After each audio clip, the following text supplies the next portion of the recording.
Hi there, I'm Patrick McMurray, aka Shucker Paddy, world champion and Guinness Book of World Records oyster shucker. So once you finish shucking that oyster, you're going to place it into the ice as such, and you're going to move on to the next oyster.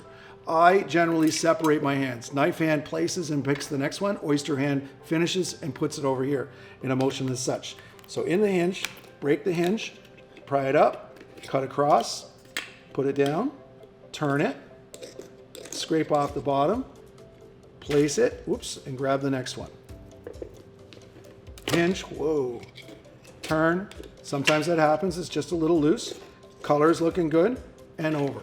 And now people are always asking me, why don't I smell every oyster? Really, when it comes down to it, it's back from the day where people used to smoke in restaurants. And that's why you really had to smell every oyster. If an oyster is off, it has a very strong smell, and you would smell it. From this distance, I could smell. If I really have to second guess an oyster, I'm gonna smell the top shell. And that's been touching here. I'm not gonna put my face close to someone's food. But before all that has to happen, I've checked the oyster when it landed. I've checked it in the fridge before I put it onto the bed. I've checked it on the bed before I put it on the tray. I put it on the tray, I check it on the tray, then I shuck the oysters. If I haven't figured it out since then, you're shucking wrong. We're just gonna do a simple 12, and all I do is if it's the same looking oyster, or there's two oysters from Prince Edward Island, you still wanna have a bit of a separation. It helps the consumer and the servers tell which oyster is which. Now here I have two different oysters from PEI. I have the lovely little bar stool oysters from Rustico, and I have the raspberry points coming from New London Bay.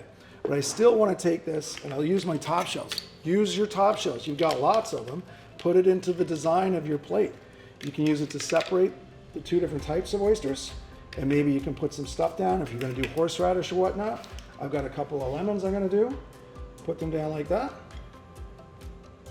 and voila.